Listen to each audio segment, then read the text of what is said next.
morning. Hello. Hello. The sales pitch, like most of the dirty work, falls to the Footlights president. This year it's Roland Kenyon.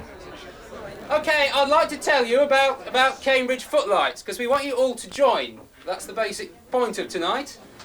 And I'm going to now sell the club to you in a very terse and witty speech. People said to me tonight, try and be funny, then they'll all realise how poor the standard is. So, I'll try and be funny, right. What Footlights is, it's a society for the promotion of comedy. And you're all very comic-looking people here. We've had plenty of comedy about the wine and the glasses and the bottles, so that's a little sample of what you're in for this year, a little sample of Cambridge comedy for you. Past luminaries gaze down as the serious chatting up proceeds. Some recruits long to see their own name in lights. Others just want to write or help paint the sets. Essentially, members means money. Here's a song about bank accounts. I was walking down the high street on my own the other day when this smart-dressed man came up to me in his smart-dressy way. He said, I'm looking for a bank account that gives me high interest, low mortgage rates and accessibility. But as well as these features combines a £500 interest-free overdraft, free banking, and I want it now. Footlights auditions, like opportunity knocks, draw acts of variable quality.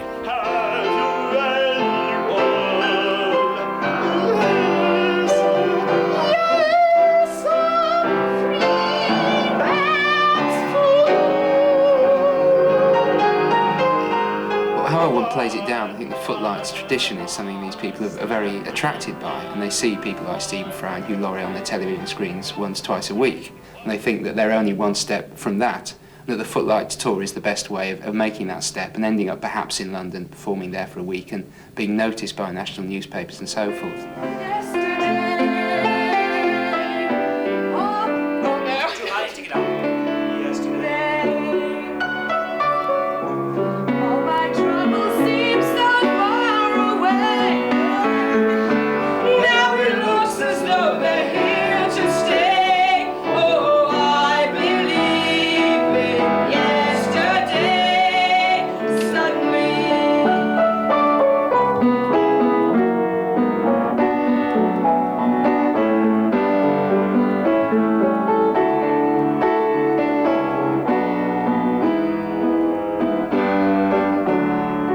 Before yesterday, Footlights furnished 50% of the cast of the still-celebrated revue Beyond the Fringe.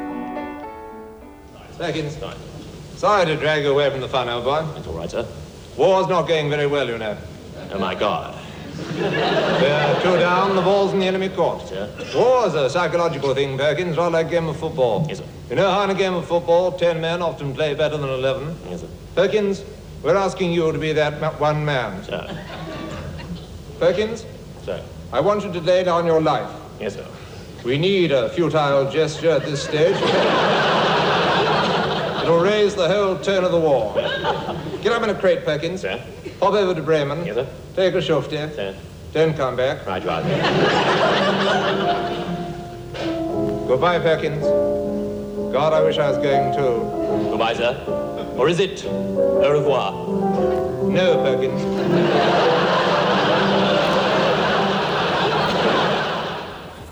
This really is a very nostalgic trip for me. My life literally changed here. I came in 1960 as a would-be law student from Derbyshire, hoping to get a first, second, third, or any degree they'd give me. But I was led astray by Pembroke. Pembroke College actually had a tradition of comedy, thanks to the granddaddy of our group, Peter Cook, who had wonderful smoking concerts here that transferred almost straight into the West End. I met my fellow goodie, Bill Oddie, over in that corner there, so Pembroke has a lot to answer for. Eric Idle's here at the same time. Johnny Lynn, Clive James. Not forgetting a gangly fellow law student, seen here in a charity revival of one of our 1963 sketches. Percy Mola! Hello. How do you? Now, you are Percy Mola? That is correct, yes. You are a company director? I am.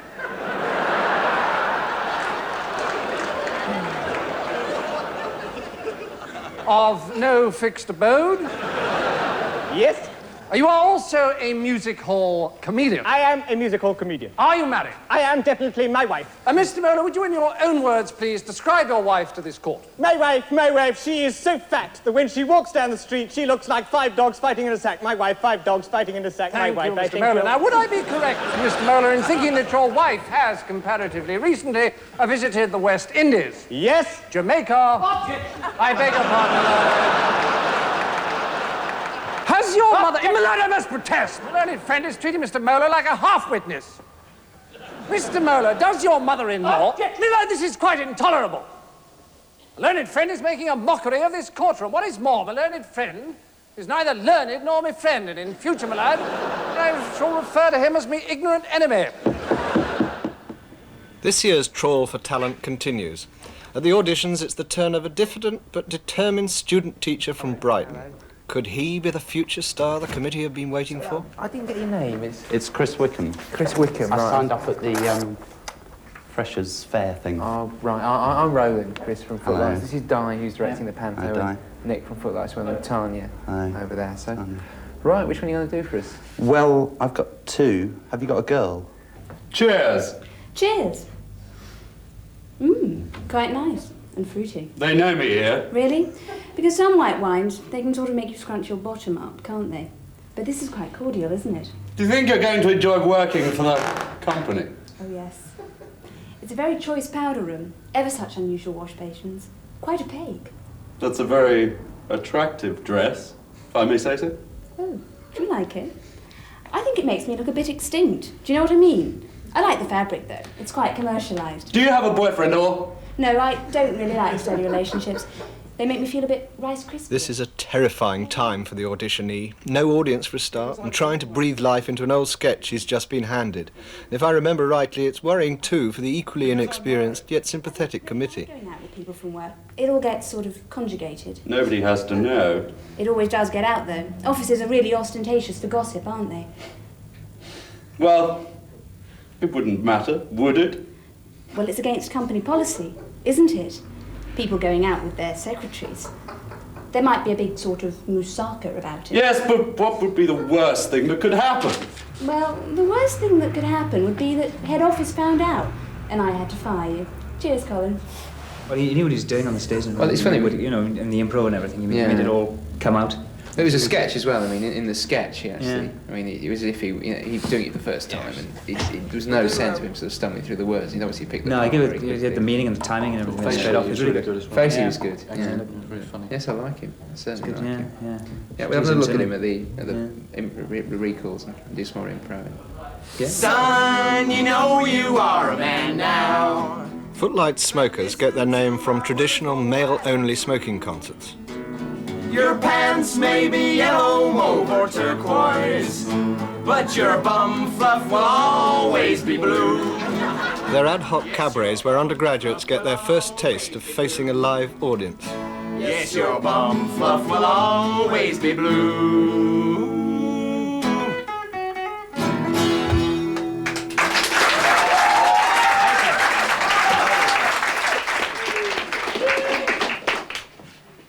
Morning, everyone. Morning. And quite an interesting situation here, because both of them are doing Richie Benno simultaneously. Simultaneously. Good effort, that, I thought. Why don't I go at Ben Elton? Good idea. 1, 2, 3. 1, 2, 3. Yes, indeed. Good evening, ladies and gentlemen. We are Ben Elton. Yeah, 2 different people, because he's got 2 different voices, hasn't he? Sometimes he talks really high like this. Sometimes he talks really low, like this. Yeah, he's got 2 different voices. The high and the low. The high and the low. Yeah, the high's a little bit sarcastic and so slightly removed from the material. But the low is no hypocrite. The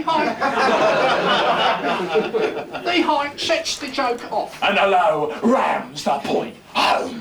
Yes, I think the smokers are a very important aspect of building up material towards the review. Obviously, a lot of the stuff we'll go on to perform first started out as smoker sketches.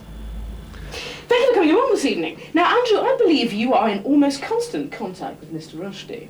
Could I just ask you where you got that information from? Well, it was the general impression, you being the personal advisor to Mr. Rushdie. Okay. I haven't been in contact with Mr. Rushdie for quite some time now. But surely, Excuse me. And I have absolutely no idea where he's currently hiding. Sketches first seen here with a bit of spit and polish, a little push and a lot of luck might just make it to the summer review, perhaps to end up, like their authors, with a mention in the Footlights Roll of Honour. They're all buried here, from prototype dead parrot sketches to deadly one-liners. Their custodian, a twinkly history don named Harry Porter, is a living memory bank for Footlights footnotes. Yes.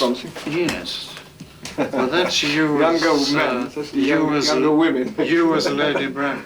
Kenneth Tynan called it a blasphemous parody. When the Footlights life flashes before your eyes, are there moments that particular highlights, people, shows? Yes, well, I think the three best comedians were, well, rather obviously, I suppose, Jonathan Miller, Robert Buckman, who's wonderful, and Griff Rhys-Jones. And you thought that at the time? Oh, absolutely. Yeah. I thought Robert Buckman, I thought he had the quality of a Chaplin, I mean Charlie Chaplin. And Griff, of course, was marvellous. He was marvellous as a female impersonator, which he later did in Charlie's Aunt. I mean, that was a rerun, actually, of the stuff he'd done. The current committee, meanwhile, have to appoint a director for this year's review. So we've had about 20 applications to look at, so I think we have to start thinking about what sort of person we're interested in. So some very different types of people have applied. So has anyone got any ideas about what sort of person you're looking for and which of the ranges of experience we've got are going to interest you in particular? I don't know, I think really we ought to be looking at somebody who's going to listen to us, I think. I don't know. I mean, it's all very well if we put a load of ideas forward to them, if they're going to want to do different things with them. Yeah. What's the point of a professional director in the first place? I don't really understand. I think it is this thing about teaching us things that we may not know. I mean, somebody who's worked with a lot of people, who's had a lot of experience, and who's actually got skills that we may not have ourselves. The mantle eventually falls on a far from obvious candidate, a mime artist with buckets of experience who trained with the Commedia dell'arte. His stage name is The Divine Fool. His friends call him Jeff. As a technique, and it's only as a technique, is to try to put my hand on an imaginary wall. It simply stays when I move. That's basically what it is. Okay, so all you're doing is just putting one hand on and one hand on like that, and then you just move the hands and it stays. The beauty of it is that you don't see me, you see the wall. Look at the wall. That's right. No, where we see it a great deal is not so much Jeff is from a completely different world. But what he said to us at the audition was, I can teach you how to mime, I can teach you how to present things interesting in a visual way. And that was very impressive indeed. And we thought suddenly we'd love to be able to mime, to actually present the sketches without standing in straight lines and just moving our heads now and again. And really that's what convinced us, I think, the idea of a skill we just simply didn't have. What we need is to have the dialogue going backwards and forwards very, very quickly. Also the movement of the heads coming, so that when the line goes, you come back, and it's into it. You see what I mean? It needs to go a little bit faster than that. Jeff Buckley too has something to master, how to apply his experience to some of the more basic elements of undergraduate humour. Beep! Beep! Beep! Beep! Darling, over the north. It's somewhere north of here. Ciao. A sketch about posophones whose bleeps resemble bodily functions is a far cry from the silent subtleties of Marcel Marceau. But the show must go on. Chris Wickham, our auditionee, is now an established member of the troupe. Suddenly start going like that. They'll widen. They will stay with the movement. Right. There's a Yank at Cambridge, Joel Jeske from Colorado, who's doing the Footlights as part of his doctorate. In other words, Joel, this will be slow. Now this will be quick. Anna Cottis, this year's lone female footlight. And Henry Naylor, a Bradford lad whose family makes sewage pipes and who is, of course, studying the history of art. Let it go with you. Nick Wood, impressionist and mathematician. There, and then pull. That's right.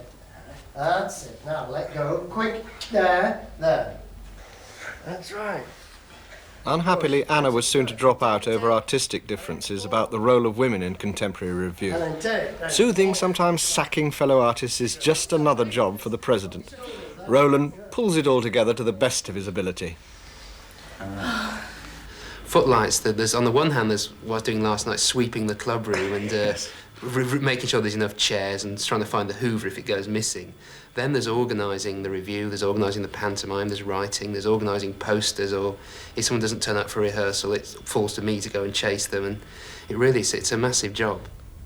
On the other hand, what's the stylistic trick is telling us something about the actual speaker of this passage.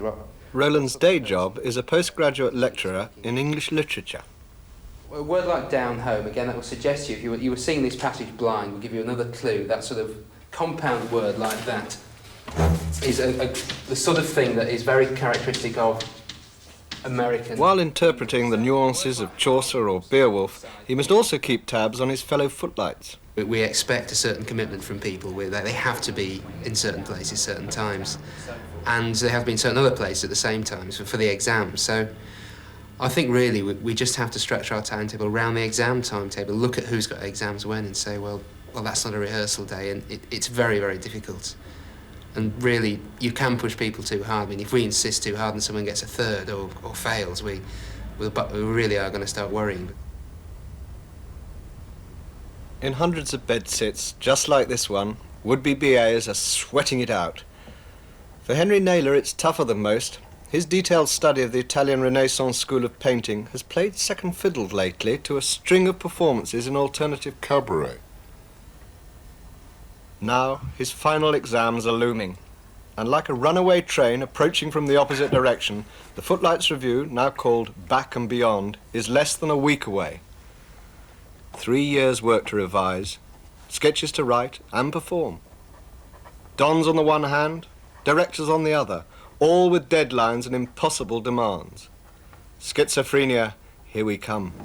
In the background here you can see the Senate House, where I had to take my finals. Everything happens in 2 weeks. 3 years' work is tested in the Senate House, law in my case. And just over there in the Arts Theatre, in the same fortnight, you open in the Review, which you also know could easily change your life. Even to this day, when I'm worried about something, anything, particularly work things like start of a new television series or opening of a play, I don't dream about that. I dream about sitting in there, 3 seats away with John Cleese, trying to pass my finals. It's an extraordinary thought. These poor footlights have got to do these 2 things in a fortnight. I wish them well. Like all good stories, there's a happy ending. Champagne corks signal the end of exams and a satisfactory Footlights opening night. On the sunlit lawns of St John's College, cast and camp followers entertain each other to a midsummer's garden party. Is there any more fruit? I'm not sure. There should be in the... Best of all, the sponsor's paying. High spirits are the order of the day. Mine's your train. You're gonna take this one. Oh, now I got the orange juice. Is there any more fruit? Enter Henry Naylor, Bachelor of Arts. He's the possessor of a 2-1 honours degree. Better than anyone had dared hope, especially Henry. Okay. Think I'll do someone got this place. Not even the negative jottings of a Guardian critic can dampen the party atmosphere. Did you read the review? Yes, but the Guardian one. No, it was brilliant. Excellent, perfect review. He said it was funerally paced, soporific. He left at the interval. Soporific's the word. I don't know. Oh, he said one thing he found was, what do you say, potential lyrical ingenuity in the Stiff Upper Lip song.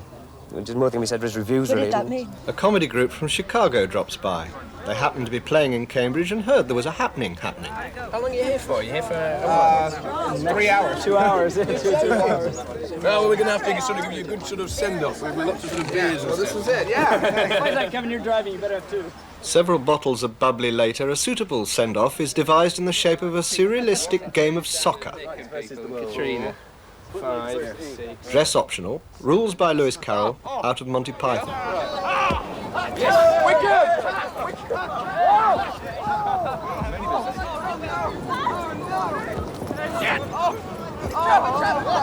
Yes!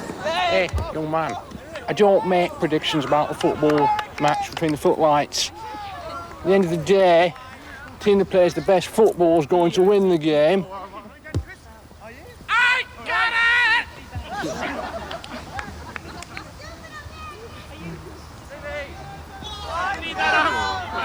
Shoot it. Oh! Comrades in arms, let me shake your hand. One player totally injured here. Incredible scenes. Don't know if you can catch that. And Evelyn, what happened next? What happened almost next was the climax of the annual tour. The footlights in the foothills of Old Riki.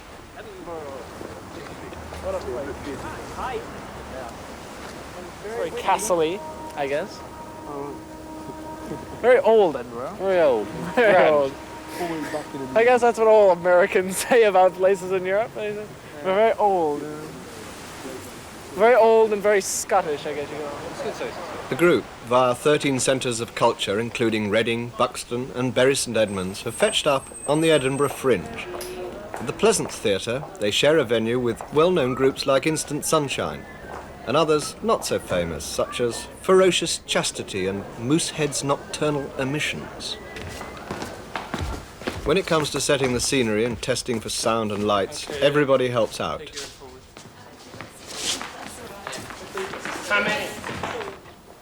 With only half an hour to set up, there's no time to argue over who does what. But the whole day through, just an old sweet song keeps Georgia on my mind, always on my mind. Georgia, Georgia, a song of you comes as sweet and clear as moonlight through the pond. Do you want to just play Stiff Upper Lip Dive for a minute? Just in case.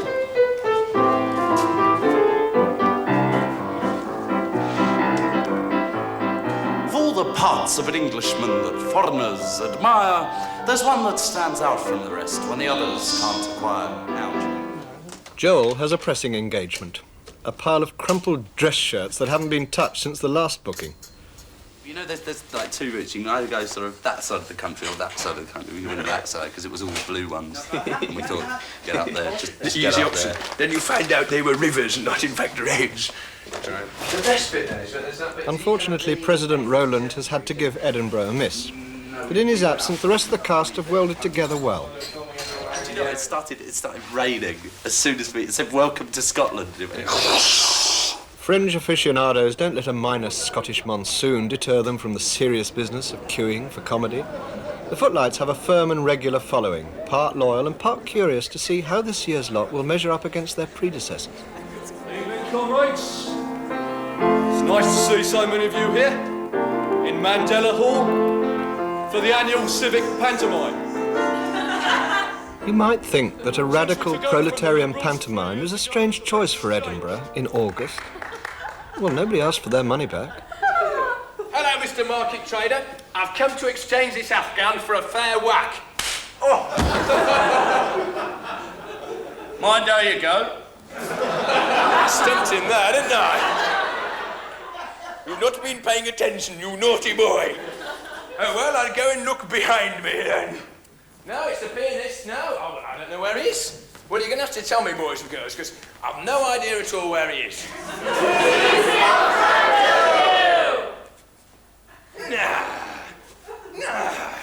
No, I'm completely confused now. You're going to have to tell me what he's doing, otherwise I'll never be able to spot him.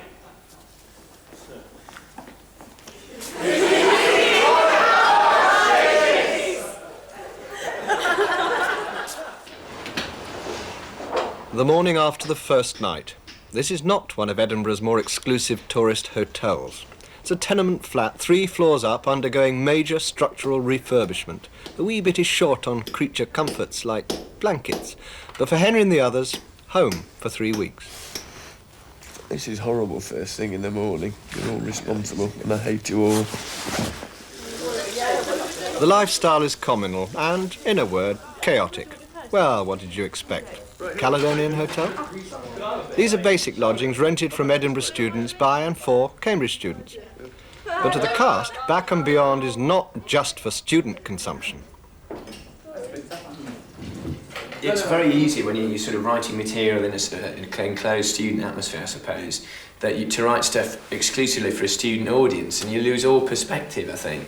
And when you get to places like Edinburgh, and you start doing material like that, and there's old ladies involved, you know, watching it, and it just doesn't go down. It just doesn't go down at all. It also doesn't go down well with the other groups that are up here. I mean, they will come and expect to see a student in inverted commas show, and people will get slagged off for that kind of show very easily. So hopefully the show that we're doing is a bit of a surprise coming from Cambridge. Morning, Simon. Morning, Giles. Well, Simon, the product's water. How are we going to sell it? Well, Giles, I see this product less as water, more as alcohol-free lager. Yes, but a better one. One without that nasty lager taste. Yes, indeed. An alcohol-free, taste-free lager. But what about that lager colour people find so unpleasant? Hasn't got it. It's an alcohol-free, taste-free, colour-free lager. Giles, this is brilliant. The trouble, of course, with traditional lager is it gives you wind. No, not this one. It's an alcohol-free, taste-free, colour-free, fizz-free lager. Giles, this is a winner. Simon, they'd pay the earth for this product. Yes, they would. An alcohol-free, taste-free, colour-free, fizz-free, not-free lager. Next afternoon, the moment of truth. Henry arrives with the Edinburgh Evening Paper and the verdict on this year's Footlights performance.